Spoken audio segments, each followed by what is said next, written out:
नमस्कार दर्शक बंधु अमेय बाणीर अध्याय 258 को मु स्वागत करुछि सस्मिता शतपथी।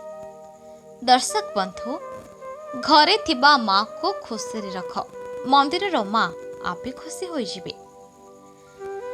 जेबे जाए जीवन अच्छी सब बड़े शिखंतु कारण अनुभव ही सबुठारो श्रेष्ठ शिक्षक अटे। निजको एमिति गढ़ केही तुमको छाड़ी चली जाई पारिबो हेले केबे भूली पारिबो नाही। जदि बापा माँ को आशीर्वाद सर्वदा रही थाए तेबे समय कौन भाग्य भी बदली जाई थाए। इतिहास प्रत्येक पृष्ठारे लेखा अछि बंधुता ठारू अधिक बंधुता निभेला वाला बड़। सत्य दया धर्म सेवा और अहिंसा मानव हृदय द्रुम एमंत वृक्षरे फले मिठा फल सुख शांति जार नाम।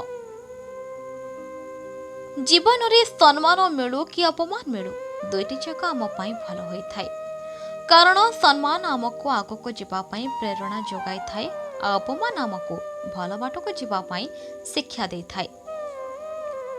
दुईटी मुख्य अस्त्र सबुबले पाखरे रखिबा आवश्यक गोटी हेला धैर्य और अन्यटी समय। टंका उधार नेले रिलेशन नष्ट हुए नाही रिलेशन नष्ट हुए उधार नेथुआ टंका को मागिले। जदि आम भिडियोटी आपण माननकु भल लागि थाए तेबे कमेंट करी निश्चित जणांतु आउ आम चैनल को सब्सक्राइब करबा को भूलिबेनी। आउ हां आमर एही वीडियो को लाइक एंड शेयर करबा को मध्य भूलिबेनी। रहुछु जय जगन्नाथ।